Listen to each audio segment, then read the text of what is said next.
Hey, deserving listeners, last resort. Let's see what happens. He got to America, it really didn't happen. And then within like a year ago, then he started online cheating. He didn't physically cheat on. Okay, interesting. I mean, as far as she knows, right?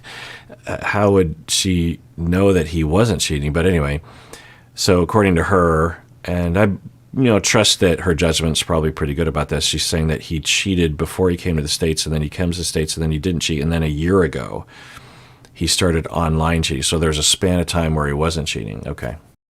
But he'd reach out to different girls online. Then he would buy their naked pictures online. And then that led all the way up until Samoa, where he did the tongue thing and the job thing. So collectively, he's cheated like 10, 12 times. Okay. So I thought we were talking 50 to 100 times. So that's different. And also, it sounds like they're including, sounds like she's including the purchasing of performers, I'm guessing. And to be clear, everyone is free to define cheating how they want to. It's just important that they reckon with that and communicate that and find someone that is okay with their way of seeing that. So it sounds like she's saying that she considers it cheating for him to go online, find performers, because it doesn't sound, it's not likely that he was buying naked photographs. Is that what she was saying? Naked pornography from, redundant, from people on the internet. It would be very strange if those providers of the pornography were just regular people that weren't doing it, at least as a part of their income, right? So it sounds like he found performers and purchased things from them.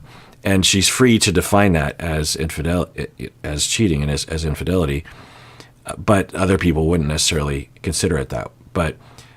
But then there sounds like there's actual relationships, or I should say in-person relationships that are in addition to that. Okay, so that's different.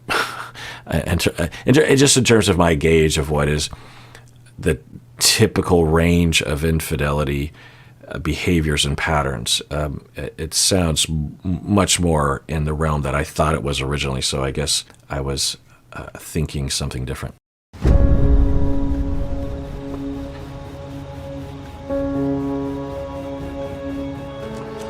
And hearing myself say that,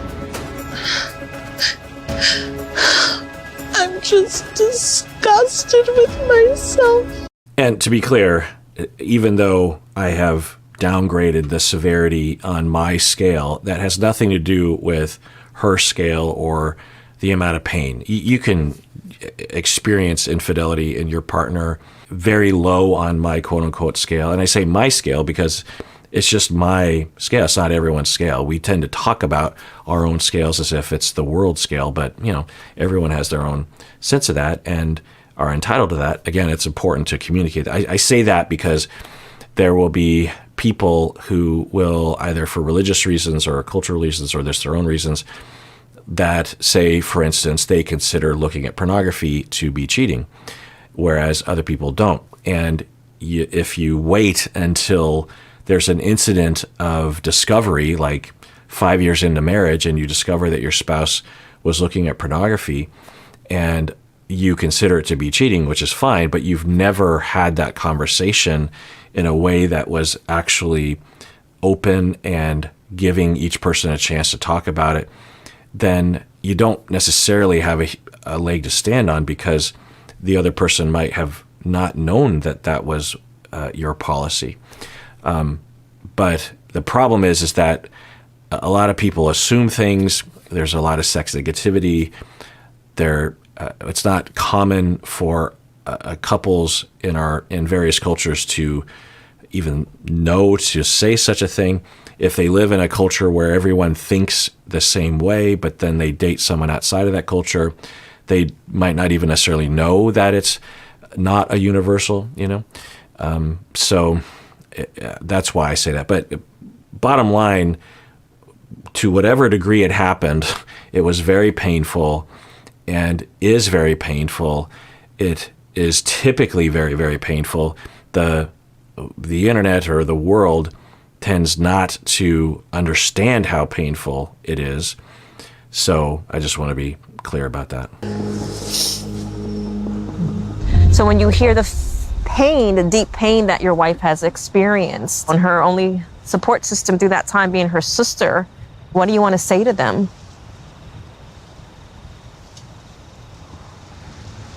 I just hope they forgive what I did.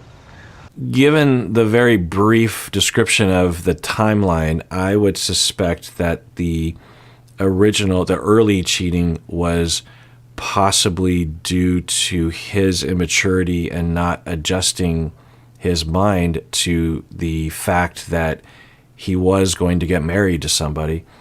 That's my best guess on that one, but who knows? And then the later infidelity was possibly because, all the things I said before are still in play, but in terms of the factors that could push him over the edge, could be that he and Kalani were having a lot of problems, and he isn't accustomed or comfortable with talking about things, or the way that he tried to talk about things that didn't go well, and he either could have had two factors. One was that he was longing for some kind of justification. A fair amount of infidelity happens because people will feel lonely and or unworthy, perhaps maybe unsexy, unattractive, and they desperately want some evidence that they are wanted and will be vulnerable to that kind of attention or seek it out.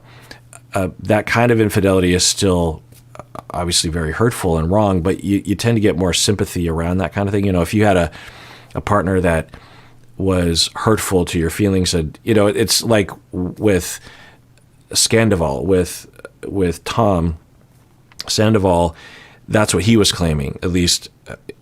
But I was suspecting it was something bigger than that, given the way he talked about it. But you could argue that it was possibly a factor that he felt rejected and jilted by his wife sexually, and was feeling down about himself. And when someone comes along, Raquel, who worships him just because he's on the show and she's always been a fan, and he feels that, it's just like, I feel wanted, and that can be very intoxicating.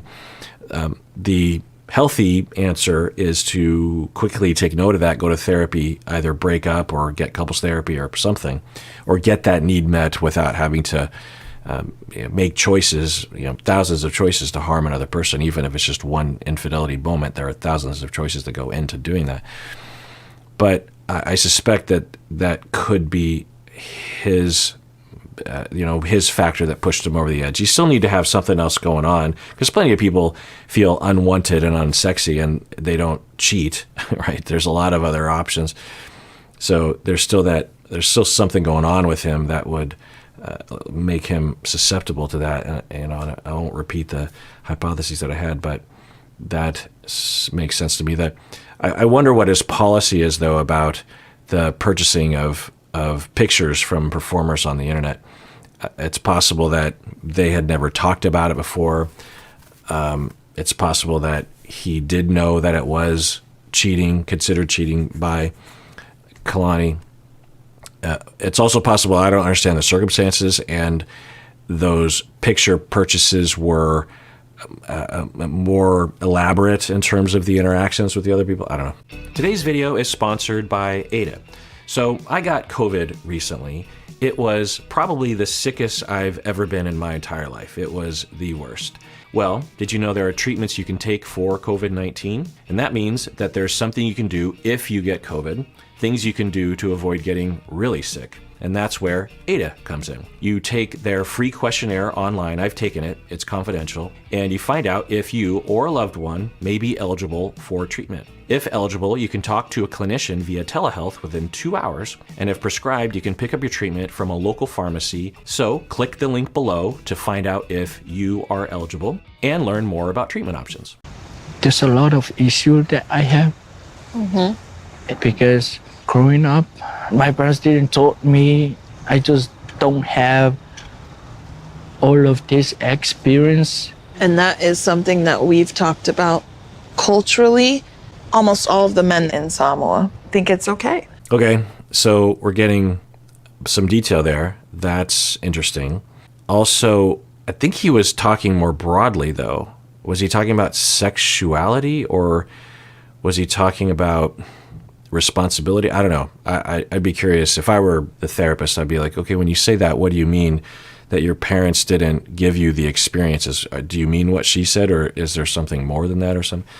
But that's interesting. And that's a very good sign, I will say, that, you know, when Ed and Liz talk, and Ed will say the words, but there's nothing like this that he says. Ed, if you notice, he never says something like, well, I have issues, and it's sort of in this camp.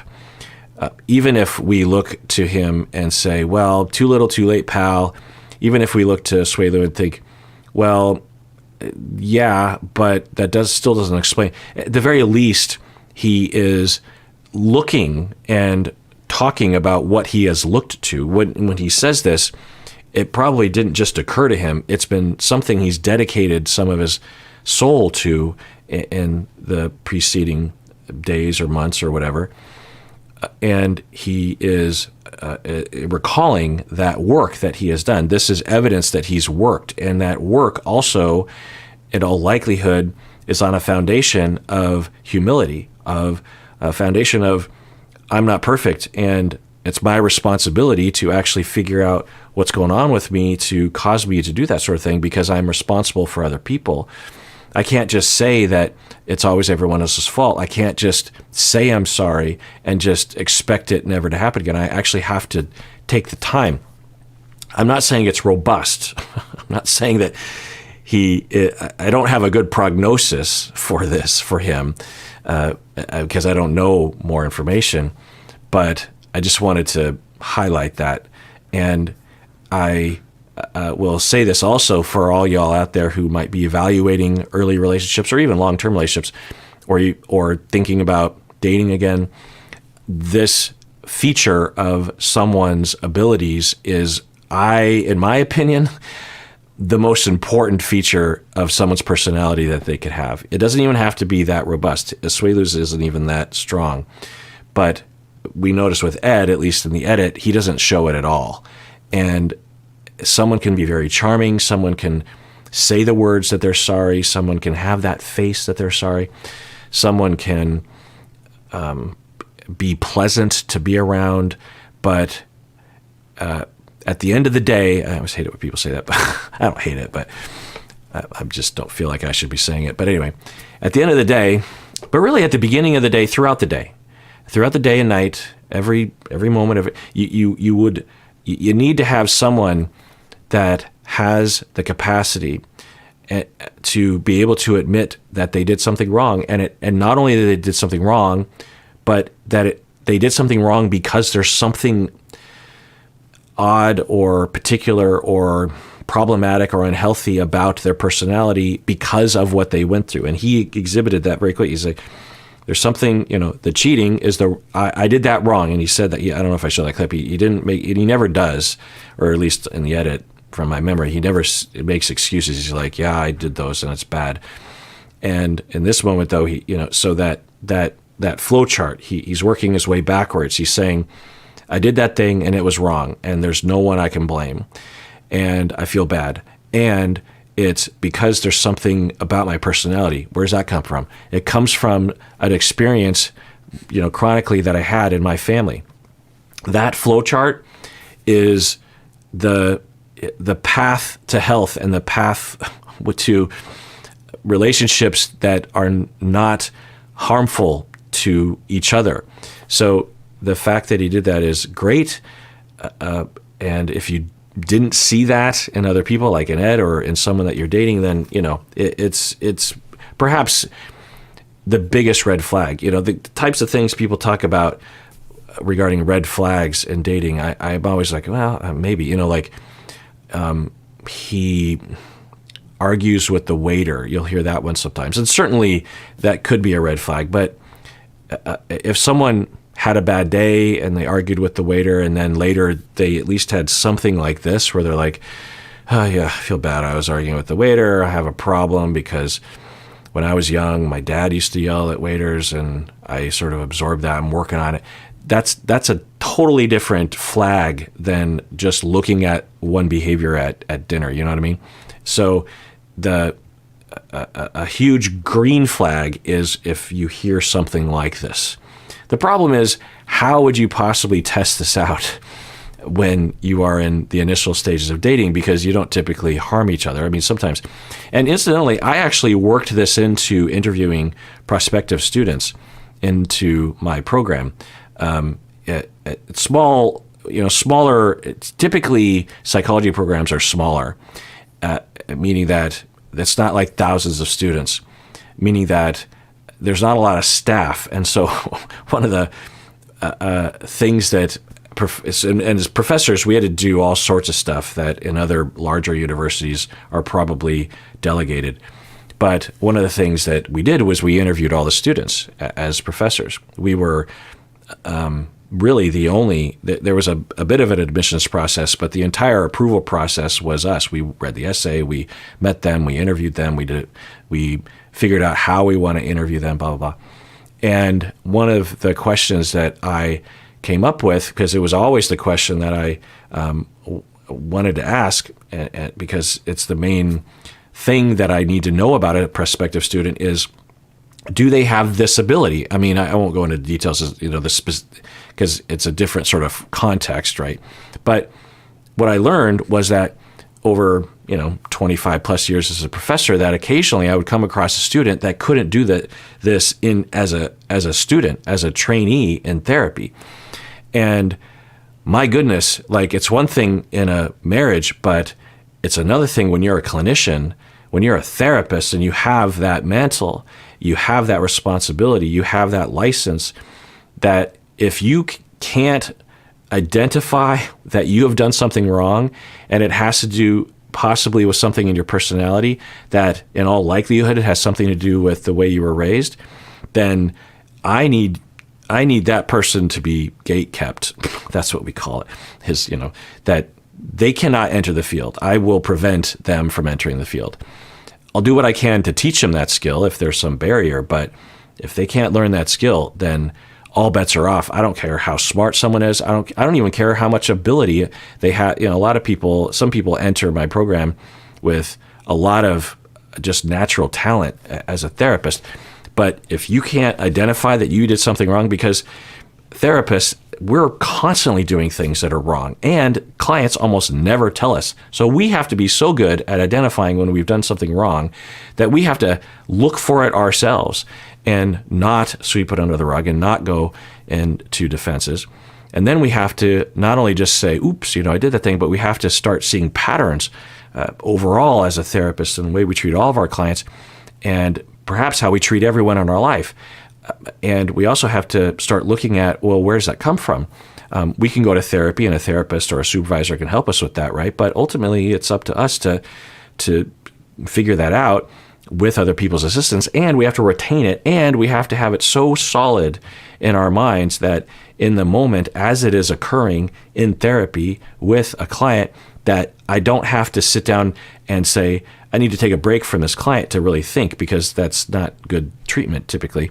So I have to have these, and a lot of good training and good supervision involves this, that you become so practiced at being able to, catch when you are enacting your relational traumas and enacting your 97% of us are pretty good or neutral, and then 3% of us is an asshole. We have to be so familiar. We have to be more familiar with that 3% of us that's an asshole than the rest of the 97% combined, so that in the moment we just can detect it immediately and not only know the category as a client is talking to me and I'm interacting with them, I have to be able to, because I'm so practiced in something, I can just go, boom, yeah, and I know what to do in response. I know how to manage it because I've also practiced that a billion times. So with therapists is very important. So the question I would ask them was, tell me about a time when you personally made a mistake. So I would have to ask it in a very specific way because I would always get bad answers unless I did otherwise, and I would still get bad answers. I don't know if you're all interested in this, but I'm very passionate about this because I would have students that would all students need to be given feedback. What I always tell students is like, okay, what's the chance that you as a student already have everything figured out as a therapist? But it's almost universal that, intellectually, new students don't think they have it all figured out. But deep down, they feel like they're expected to. And it's up to me as a mentor to be able to tell them, allow yourself to not know anything because you don't know anything. So just, that part of you that was taught or socialized or something, a lot of graduate students had a lot of privilege. They often did well in school. They might have been talented as listeners throughout their life growing up, but it's different than being a clinician. It's a whole other thing. Anyway, so I would ask the prospective students, I would say, tell me about a time when you were at work, because it's similar to being a student and being a therapist while you're working with colleagues. Tell me about a time when you were at work and you made a mistake. There was something about your personality that kicked in that caused a problem, and you can't blame it on anybody else. And I'll start by disclosing my own story, because I would do that because it seems unfair to make them share. These strangers, I don't even know them. So I would lead the way with something, but I would say, tell me about it, something you did at work that was a mistake that you made, and how did you deal with it internally and externally? What did you do? And what I would tell them is, you don't even have to tell us a story where you managed it well. You could tell me a story in which you screwed it up from beginning to end. And so I'd have to have a whole caveat. I'd be like, and I would say this. I would say, so even though I've been, I think, pretty clear about what I asked, I had a lot of really descriptors in there. Almost all the time, prospective students, because it's group, there's like 10 of them. I would say almost all the time, I will get 10 stories of people telling me stories about how they had a conflict at work, but they themselves, the prospective students, handled it. That you were dealing with someone that was acting crazy, and maybe you made a tiny mistake in reaction to someone else being unreasonable. That's not what I'm looking for. I'm looking for the stories where you were unreasonable, where people had to react to you because you were unreasonable.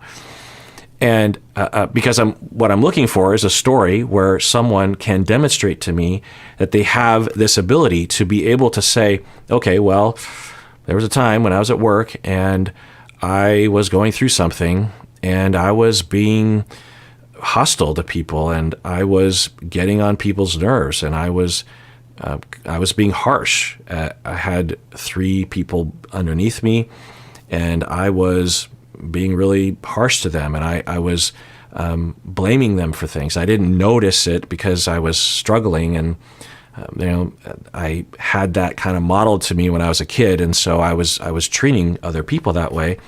And then they came to me and said, "You can't do that anymore." And I at first was thinking, "No, you need to know your place." But then I went home and I thought about it, and I thought, I remember saying that to my dad, and now someone's saying it to me, and I thought maybe there's something there. And it was very hard for me to deal with. I had a lot of shame, but in the end, I said, oh, I think everyone's right. And I discovered something about myself. And unfortunately, one of them quit, but I went to the other 2 and I said that you were right, and I'm sorry. I could still be a little harsh with people sometimes, but that was the beginning of my road to recovery regarding that issue. That's the sort of story I'm looking for. Almost all the time, even with everything I'm saying right now, because they're so terrified of being seen in a negative light, they cannot tolerate that kind of response. They have to find a story in their mind where they had a coworker that was being completely unreasonable, and maybe they made one mistake with it. The problem is, I don't know if they lack the ability or they just are really adhering to the terror of the interview process, and they're still trying to impress me with everything. Even though the prospective students would be, ranging in age all the way up to, in their 60s and 70s, there's just something about being in an interview, because you're so desperate, because there's not that many graduate schools around, especially when you zero in on one and you're just like, I want to go to this school, and you're with other prospective students that you're in competition with, essentially. It's a scary situation. So I was left trying to decipher, okay, does that person literally lack the ability? Because if they lack the ability that he just showed, then I don't want them in my program. I don't want them anywhere near clients. They need to just pack it up, unless they can learn that skill right away, which can take a long time. Because in order to know that you need to change that, you need to be able to be humble and admit that you have something about your personality that leads to you being unreasonable and distorted and narcissistic or something. So it can be a catch-22 for a lot of people, like with Ed, seemingly from the edit. Who knows? So that is something. And you can I imagine a lot of you are thinking about other people. You're thinking about, oh yeah, my spouse, they're not so good at that. Or my mom, she's great at that. I encourage you to think about yourself, because that you have power over, and to figure out how you deal with that. That, if you want to pause right now or later or whatever, sit down and really think about a time where you were unreasonable, and there's no excuse. Someone else didn't cause it. You were the one that generated the unreasonableness. And what do you do if you can't find something? Then go to therapy. But if you can, what happens when you identify it? Because there's a lot of different defenses that'll kick in. One defense that I think he actually engages in is that you can crumble under it and say, like, and in fact, Ed kind of does this when he crosses the line. He'll just be like, oh, I'm the worst person in the world. No one will ever love me. That's not helpful. It's not helpful to crumble. Now, it's not a choice people make. It's because of trauma and lack of experience or something, and lack of differentiation. But you need to be able to feel remorse and feel that little bit of guilt, that pain, that cringe. Oh, I do that sometimes, or I did that. And there's really no excuse for that. You need to be able to feel that pain without it completely overwhelming you, without it, causing one to just black and white yourself and just say, I'm not just 3% an asshole, I'm 100% an asshole. So that's one thing that can happen. Another thing that can happen is that people will, have all sorts of excuses, like, well, I don't do it that much anymore. I'm much, I'll hear clients say stuff like that. They'll be like, well, yeah, I used to do that. If I point something out, they'll be like, yeah, you're right. I didn't do it this time, but yeah, I used to do it a long time ago. What you're saying, that's sort of like an interim self-awareness. They'll say, what you're saying about me, yeah, I used to do it all the time, but this time you're wrong. I didn't do it. Even though as the therapist, I can never know, but it very much looks like it just happened again. And every time I say it happened again, and I'm giving you an opportunity to have a safe place to talk about that, they will say every single time over the span of many years that you're right, I do that, and I've done that in the past, but I didn't do it right now. In talking with me, they've never done it right now. That's better than saying I never do it right, but it's still denying the opportunity for the individual to really stretch their wings and grow. It's a wonderful thing to be able to free yourself from the shackles of shame, and the scales fall from your eyes, and you can see that 3% assholeness that you are, that everyone is, and you just look at it. And that's what it was my second therapist, but I would say it's my first kind of real therapist when I was 24. That's what he did for me. Like he held my head like a puppy in a pool of pee in the living room, held my head to my own grossness, or I don't know, I'm trying to extend the metaphor. Now, of course, you're not supposed to do that to puppies. It doesn't help, but you get my point, is that he held me to that, and I looked at it and would turn away and then would fall into despair and then look at it again and turn away and, it's not me, and what are you doing? And then eventually, I get to this place where it's like, oh yeah, there's my 3% assholeness. That's it. Don't feel good about it. Makes me cringe. Not great. But I know where it comes from, and I'm comfortable. I'm accustomed. I'm habituated to looking at that. And it is what it is. I guess that's part of it. It's just like being habituated, used to looking at it and being able to just say it, right away without any hesitation. I have that personality trait. It's not good. And there's no excuse. I know where it comes from, but I have that. I'm working on it, and there it is. The faster you can do that, the more comfortable that is for you. As you are doing the assholery, you will notice it because it's available to you. Whereas for most people, they deny, they sweep it under the rug or whatever. And when, especially in the middle of them being an asshole, it's incomprehensible that they could be enacting something from their assholery. Anyway, I'm yammering. All right, well, that does it for that episode. Everyone, please take care of yourself because you deserve it. You really, really do.